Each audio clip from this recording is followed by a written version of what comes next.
कुठून येणार तुझ्याकडे पैसे? दुकानदार, पैसे जर नाही फिटले तर तुम्ही सांगताल ते काम करीन. शब्द सहज चुकीचा केला. मी सांगितलं ते काम. काय काम करायचं? आज रात्री 1:15 वाजता 2 तासाकरता माझं काम तृप्त करण्यासाठी यायचं. डोक्यावरच्या पदराचा कोपरा तोंडात घातला. आपल्या रडण्याचा आवाज भजन करणाऱ्या वारकऱ्यांना जाऊ नये पण उकसाबुकशी उदका दाटत येत होता आणि पदराचा कोपरा तोंडात दाबून रडत होती. प्रिय, माफ कर मला. माझ्यासारख्या वारकऱ्याच्या संसारात तुला 2 तासाकरता शरीर विकावं लागते. माफ कर मला, माफ कर. एका वारकऱ्याकडे वारकरी जेवायला आले. एकादशी होती. फराळाला आले.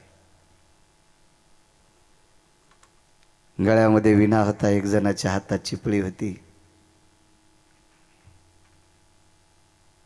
रामकृष्ण नामाचं चिंतन करीत करीत एका वारकऱ्याच्या दारात आले.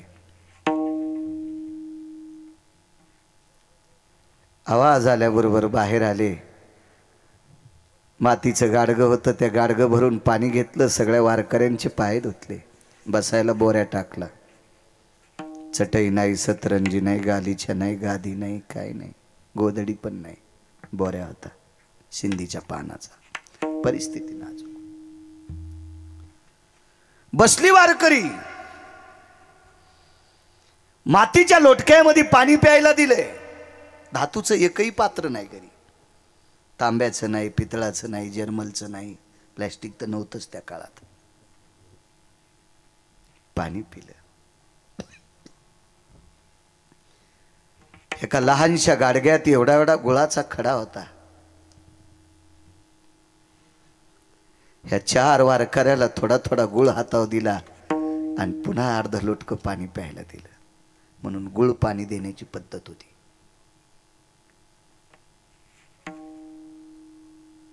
एकादशीचा जागर काही नाही फराळाला. चिंचीतल्या चिंचुक्या इतका गुळ, नखा इतका गुळ खाल्ला आणि बंदी रात्र एकादशीचा जागर केला. बंदी रात्र. रात्रीचा 11:30-12 वाजली आणि पाठीमागच्या झोपड्यात मालक गेले आणि पत्नीला सांगितलं, प्रिये भजन ऐकायली? हो. त्याच झोपड्यात पण पलीकड कुडाला खेटून भजन ऐकत होती. त्या वारकऱ्याची बायको. गालाला हात लावलेला. भजन ऐकू लागली. चांदण्याचा प्रकाश आहे. पौर्णिमेच्या रात्रीच्या प्रकाशानं त्या झोपड्याच्या ताटव्यातून आत प्रकाश आलेला होता. दिवा लावण्याकरता तेल नव्हतं. साकडे पडून येदी काही व्यथा. भक्तावरची संकट स्वतःच्या डोक्यावर घेतोय किंवा निवारून टाकतोय. हे कर्ज फेडण्याचं लक्षण आहे. प्रिये जी, एकादशीचा जागर एका कवडी इतक्या गुळावर केलाय, पण सकाळी द्वादशीला काहीतरी लागेल की नाही? करशील का वारकऱ्याला जेवायला? करते. पण वाक्य एक तोंडातून पडलं नाही. आपल्या घरी शिदा नाही, किराणा नाही. करते म्हणले. महाराज, नवऱ्याला दिलेला शब्द वाया जाऊ देऊ नये म्हणून रात्रीच्या 11:15 वाजता एका दुकानदाराची कडी वाजली. कडी वाजली. कोण? आमक्याची बायको आहे. काय एवढ्या रात्री? 4-5 वारकऱ्यापुरता किराणा पाहिजे. पैसे आणलीत? नाही. वापस हो. पुन्हा एकदा पाहिजे. सांगितलं नाही एकदा? ऐका ना दुकानदार, द्या हो, दया करा. आम्ही तुमचे पैसे फेडू दुकानदार, दया करा दुकानदार. वारकरी आले तर आमच्या इथे एकादशीचं भजन करायलेत. मी काय धर्मराजा नाही. तेवढं नका दुकानदार, नका माझ्या मुलासाठी, नका माझ्या मालकासाठी, नका माझ्यासाठी. आम्ही द्वादशीला नाही जेवणार, पण आमच्या 4 वारकऱ्या करता 2-3 वाट्या पीठ द्या ना, द्या ना, अर्धी वाटी तांदूळ द्या ना दुकानदार. काय भावना जागी झाली आणि दार उघडलं. कंदील हातात घेतला आणि कंदिलाच्या प्रकाशात रात्रीच्या 12:30 वाजता आजूबाजूला कोणीच नसताना एकांतात एका वारकऱ्याच्या पत्नीचा चेहरा पाहिला. तिच्या दाताचा प्रकाश कंदलाच्या प्रकाशाला लाजवीत होता. इतकी सुंदर त्या वारकऱ्याची पत्नी होती.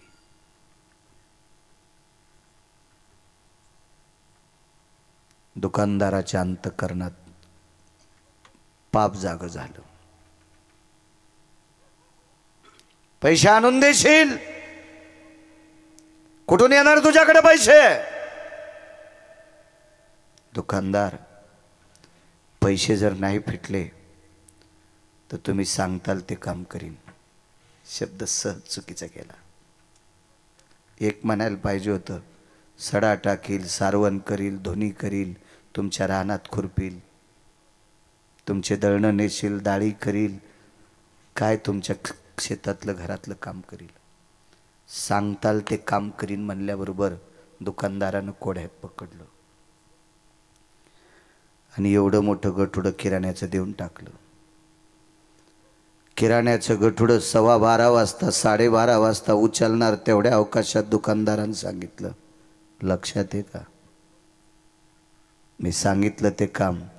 काय काम करायचं? आज रात्री 1:15 वाजता 2 तासाकरता माझं काम तृप्त करण्यासाठी यायचं.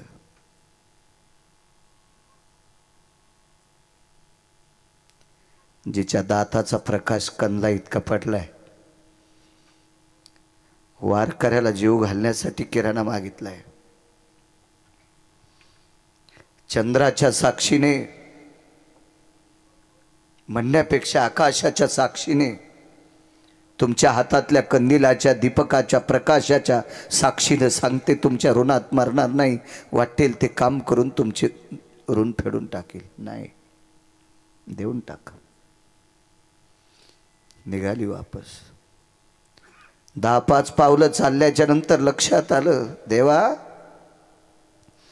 मालकाला शब्द दिलाय सकाळच्या वारकऱ्यांना जेवायला घालीन,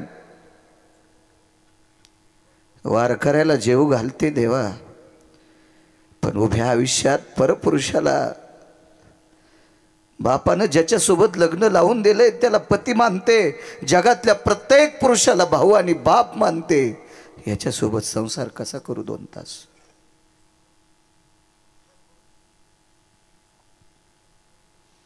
पुन्हा विचार केला. मालकाला लिहिलेला शब्द खोटा होऊ नये.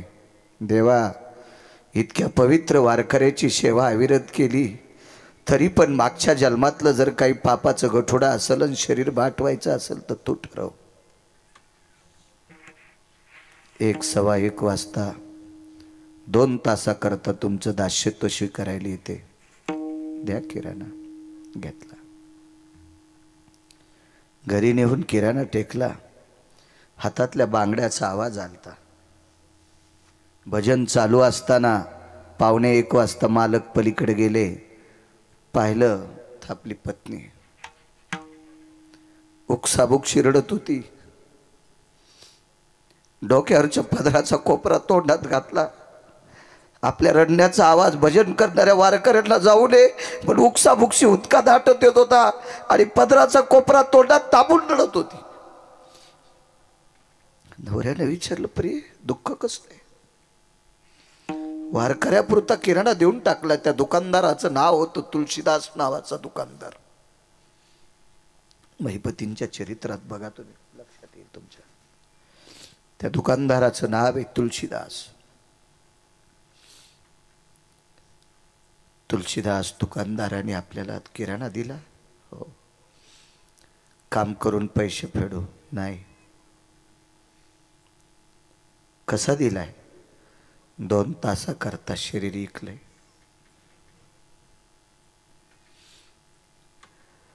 एखाद्या अलगद झाडाचं फळ खाली पडावा असं आल्हादी आल्हादी बसत बसत बसत खाली पती बसले. पत्तीच्या सानिध्यात डोळ्यातून पाणी कसं आणावं सहज शब्द पडला. प्रिय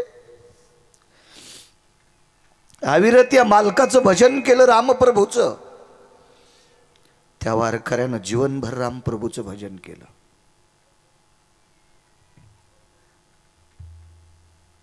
ठीक आहे,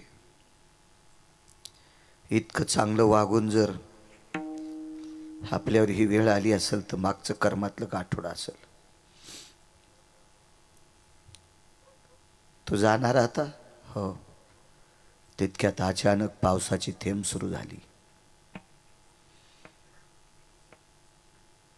साकडे पडू नये दी काही व्यथा, याच्यावर बोलतोय 3ऱ्या कडव्यावर. पावसाची थेंब मंजुळशी सुरू झाली. पण तिला सांगितलं, प्रिय तिथपर्यंत जाऊस तर भिजशील. भिजल्याच्या नंतर तुझ्या अंगावरच्या कपड्याने त्याचं अंथरूण ओलं होईल. म्हणून एक साधा कपडा बायकोच्या डोक्यावर टाकला. रस्त्याने जाता जाता तुझे पाय भरतील, भरू नये म्हणून बायको खांद्यावर घेतली. आणि त्यात तुळशीदास नावाच्या दुकानदाराच्या वट्ट्यावर पत्नी टेकून दिली. पत्नी वट्ट्यावर टेकल्याबरोबर आपण मागे सरकले आणि दोन्ही हात छातीवर ठेवले. प्रिये माफ कर मला. माझ्यासारख्या वारकऱ्याच्या संसारात तुला 2 तासाकरता शरीर विकावं लागते. माफ कर मला, माफ कर. लक्षात ठेव प्रिये, तू जर मला निष्ठेनं पती मानत असशील तर तुला या गळ्यातल्या मंगळसूत्राची शपथ आहे. 2 तासाकरता याला तू स्वतःचा पती समज. जी मालक या तुम्ही. डोळ्यातल्या पाण्याची थेंब खाली पडत होती. आकाशातून पावसाची थेंब पडत होती.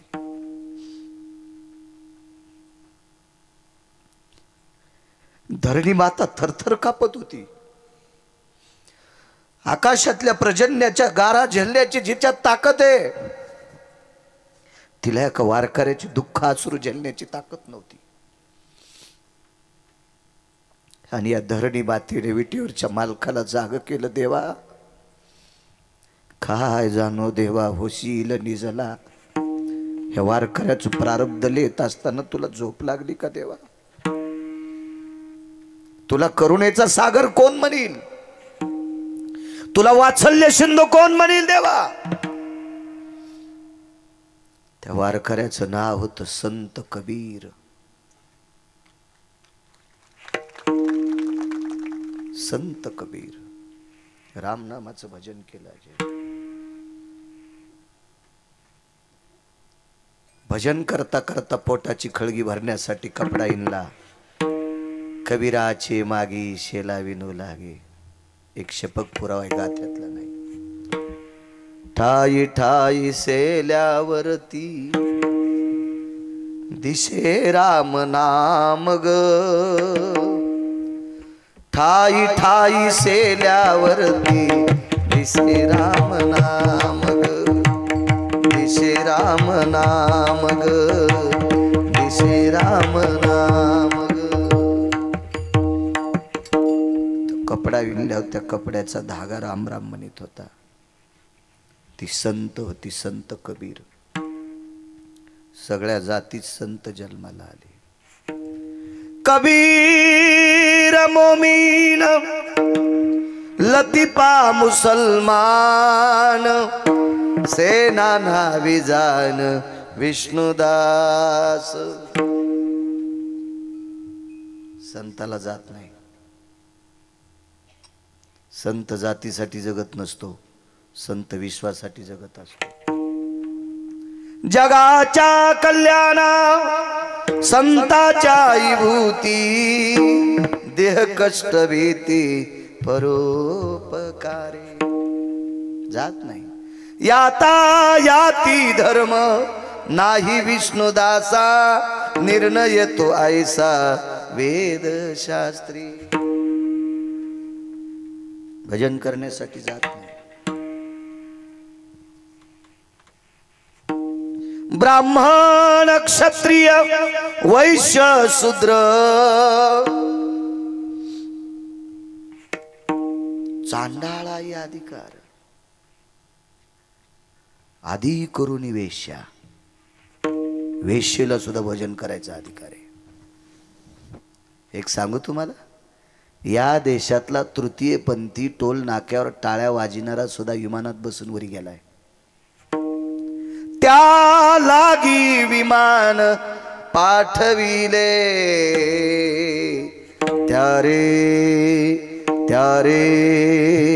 त्या लागी विमान पाठविले अनाथाच्या नाथे घातला विमानी नेला उचलोनी परलोका. टोल नाक्यावर टाळ्या वाजविणारा एका वारकऱ्याचं ऐकून पंढरपूरला गेला. स्नान केलं चंद्रभागेचं जीवनभर भजन केलं वैकुंठात गेला. जातीचा संबंध नाही भजनासाठी जात व्यवहारासाठी तुमच्या पोरापोरीचे लग्न करण्यापुरती जात व्यवहाराला जातीचा संबंध नाही. कोण्या जातीकून 100ची चिल्लर घेतल्यावर 90 होते आणि अशी कोणती जाती भारतात त्या जातीकून 100ची चिल्लर घेतल्यावर 150 होते. जाऊ द्या सोपं ऐका.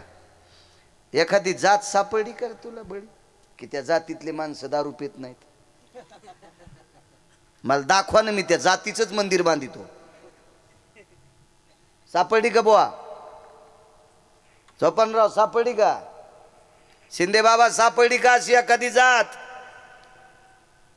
त्या जातीतले लोक मांस खात नाहीत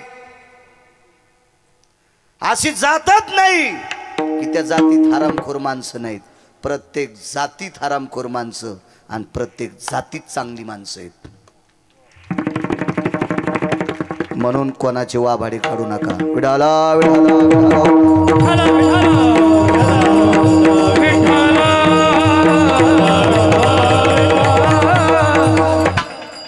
घराचा अर्धा रस्ता पार केला.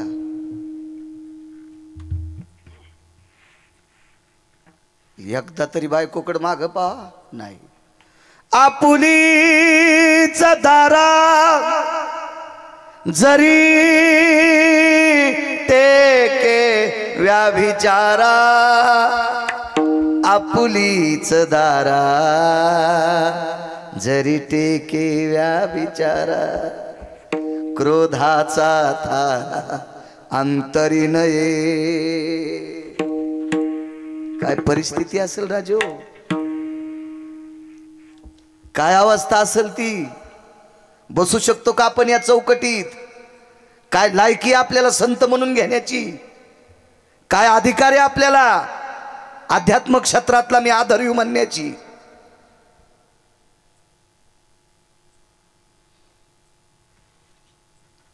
टरबुजा आणि गाल केलेस तूप खाऊ खाऊ सुंबळे. समाजासाठी तू हा उपयोग काय हाऊत भरून टाकला पुण्याचा नाही पैशाचा. त्या पैशाचे इच्छू होते इच्छू. तू जर धर्मासाठी काम चांगलं करीत नसशील तर इच्छू होतील इच्छू. पाकिट घरी नेऊन साशिले त्या पाकिटाची जर तंबाखू खाल्ली महाराज तर खाली थुकल्यावर त्याचा सरप तयार होतोय. कुठं डसन सांगता याचा नाही.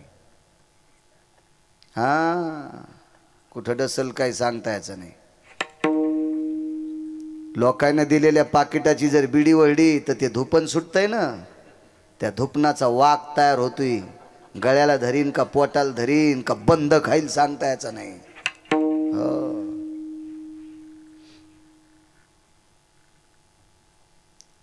लोकांना दिलेली भजनाची पाकिटं, कीर्तनाची पाकिटं, पकवादाची पाकिटं नेऊन जर गुटखा खाल्ला आणि थुकला ना, खपक्या अजगर तयार होते. खपक्या खातच नाही, पोट आवळून मारित सुंबळ्या. आणि अशा नालायकाला पाकिट देणाऱ्याला सुद्धा ते अजगर हानीत आहे. तुम्हाला वाटलं का या याच्यावर घेतलं की तुमची खसखस पिकती? अर्धे पापी तुम्ही आहेत, तुमच्यातले 2% इतके हरामखोर आहेत, त्यानं नालायकाला बोकांडीवर घेतलंय. विठाला विठाला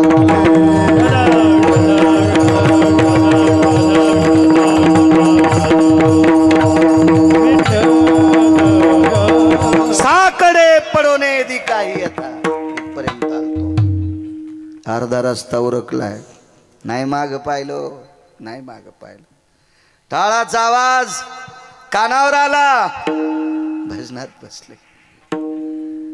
भजन चालू असताना मुखारविंदातून एक अचानक शब्द पडला, देवा सांभाळ रे माझ्या आबरूला,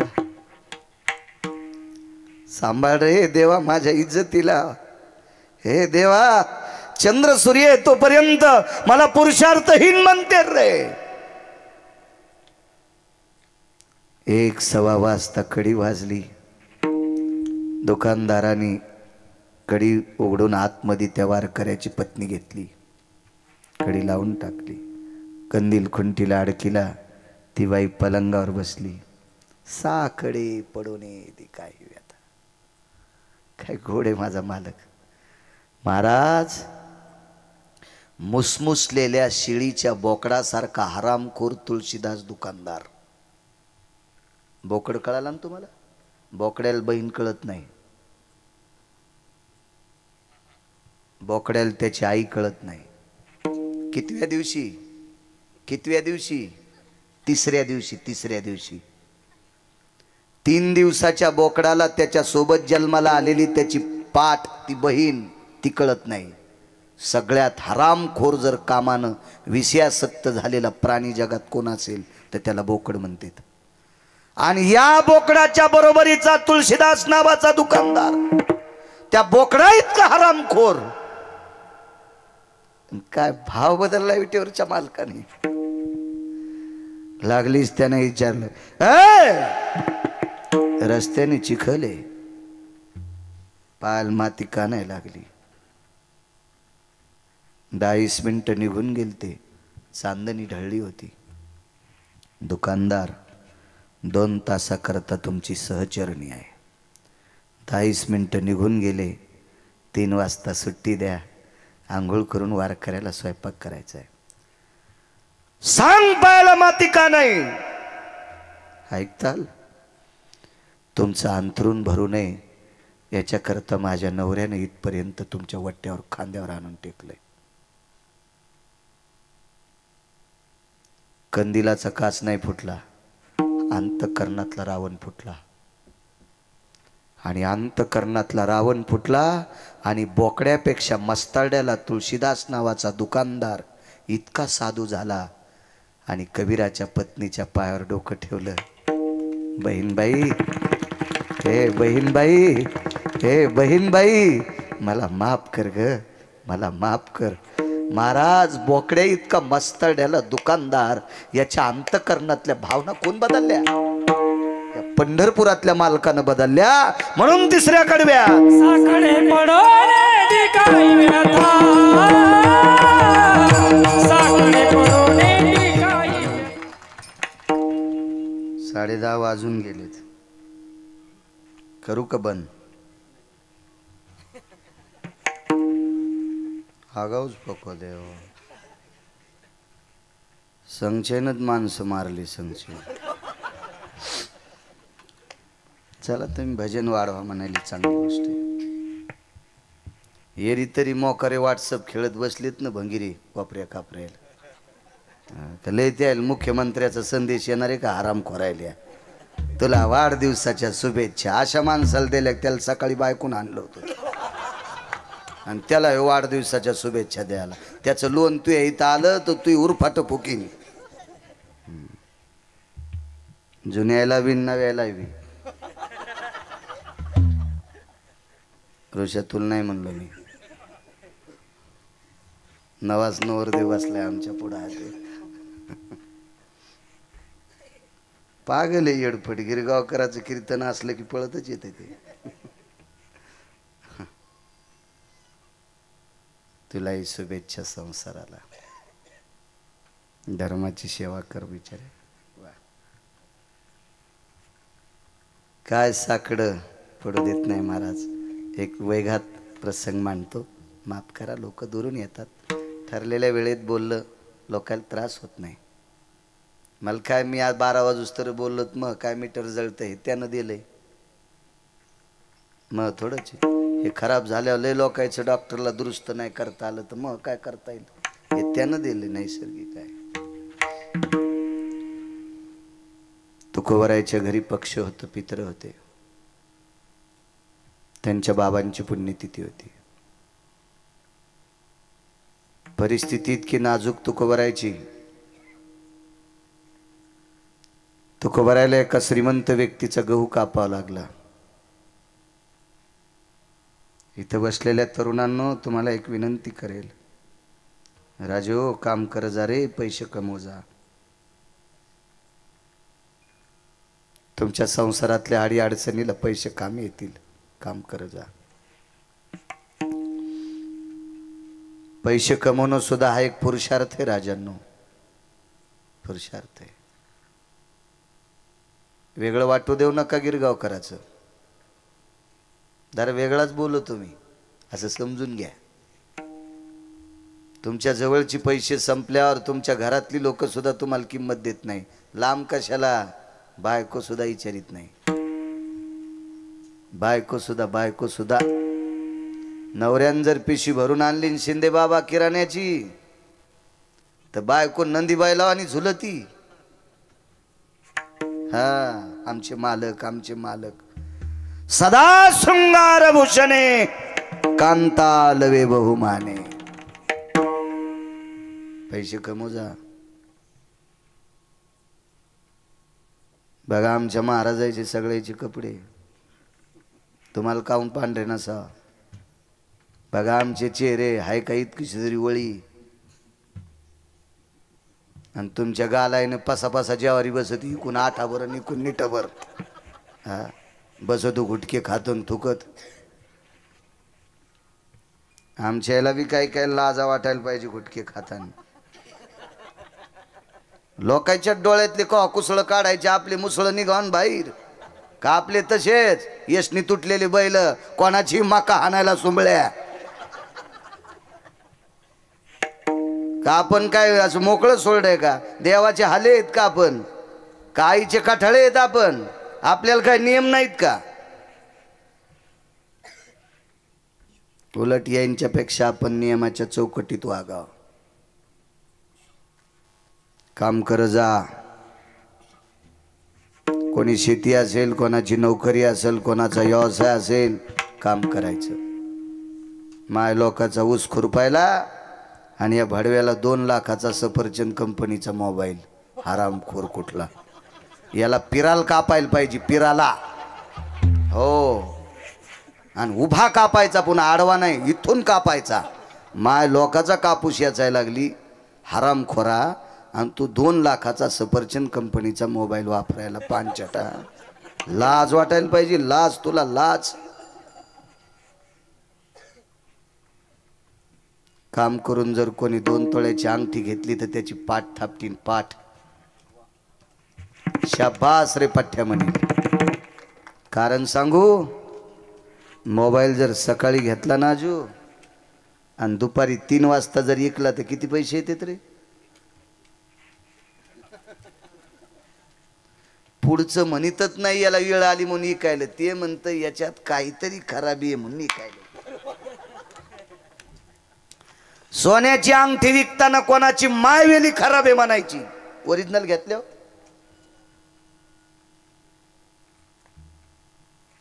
मोबाईल जरी ऐकायला अडचणीत अर्धे पैसे. आईचं दुखायलंय, बाबांचं दुखायलंय, पत्नीचं दुखायलंय, लेकराचं दुखायलंय. लेकराला शिक्षणासाठी पैसे कमी पडले, मोड अंगठी. मोबाईल मोडून शिक्षण होतं का. म्हणून पैसे कमीने गरजेचे आहे. नाहीत मानीस सोय रे. लय हरामखोर जात आपल्या पाहुण्याची. हे चालत्या घोड्याच्या गोमाशा येतात. चलतीचं नाव गाडी, थांबली तिचं नाव भांगार. मग येडी मुडी का असं पण चल ना, येऊ दे ना, येऊ दे येऊ दे येऊ दे. आणि 55 लाखाची फेल झालेली टप्पर बाई. काय माणसं. आणि चालता ऑटो रिक्षा, येऊ दे दादा, होऊ दे कमराचे मनी मोकळे, पण येऊ दे. इथं काय खाऊ झाडाचा पाला. हो 1 कोटीची गाडी, ब्रेक फेल, भंगार. चालत्या घोड्याला हात देणारी लोक आहेत. आपलं वाजलं की संपलं. म्हणून आज धनवंता लागी सर्व मान्य. किती मोठे माझे तुकोबर आहे. गहू कापला 10 वाजेपर्यंत. 10 वाजेपर्यंत गहू कापला. कोणाच्या रानात? हे रान तुकोबरायच्या वडिलांना पुढच्या एका गरीबाला दिलतं. तुकोबरायच्या वडिलांनी ज्याला रान दिलंय त्याच्या रानातला गहू कापून वडिलांची पुण्यतिथी करायची. काय परिस्थिती असेल राजो, काय बिकट प्रसंग असेल या मागच्या लोकांचा. आज त्यांच्या नावावर डोळे दिपतील असे कपडे घालायलो होतो आम्ही, पण त्यांच्या नावाला बट्टा लागणार नाही असं आम्ही जगलोत तर आमचं बरं. नाही तर आम्हाला कोण्या नरकात टाकावं हे आम्हाला कळणार नाही. साधी परिस्थिती होती मागची. नामदेवरायची पाहिली, आळंदीतल्या मालकांची परिस्थिती. भोजलिंग काका म्हणून होऊन गेले गुरुवर्य. गुरुवर्य भोजलिंग काकांनी ज्ञानोबरायला शेंगादाणे द्यायचे. मोठ्यांच्या मुखारिंदातलं वाक्य. काय परिस्थिती हो, काय तुकोबरायांची परिस्थिती, काय नामदेवरायाची परिस्थिती. सुंबाचा करदोडा रक्त्याची लंगोटी, नामा वाळवंटी कीर्तन करी. इतकी बेजार. गहू कापला. वेगात सांगतो विस्तारपूर्वक काय कायचं असेल तर यूट्यूबला यांच्याकडे आहेच. अजयकडे दुसऱ्या याच्यात बघा, गरजा महाराष्ट्रावर पोरायचे बी बरेच चॅनल आहेत. डोक्यावर गव्हाच्या पेंड्या घेऊन जाता जाताना एका लोंबकळलेल्या फांदीला मोहळ बसलेलं होतं. मोहळ उठलं तुकोबरायला चावू लागलं. बसले तिथंच. 12 वाजली. 1 वाजता सगळी पितर जेवायला आली. आमंत्रण दिलेली भावकीची माणसं आली.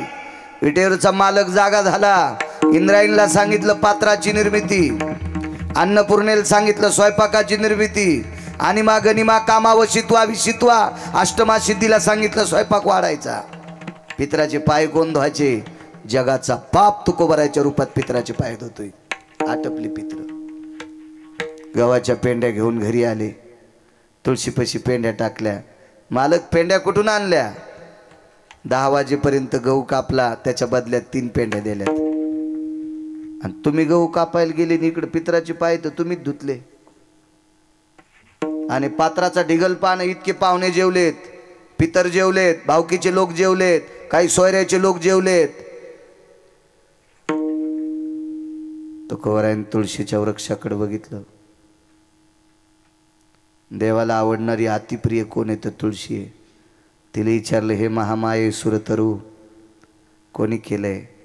तुळशीच्या पानातून पाणी टपकत होतं आणि आवाज आला, तुकोबराय हे विटेवरच्या मालकानं करून टाकलं. महाराज तुकोबरायच्या वडिलाच्या पुण्यतिथीचं कर्म देवानं स्वतः केलं. साकडे पडून येदी काही व्यथा आपणची माथा उडवी. विढोबा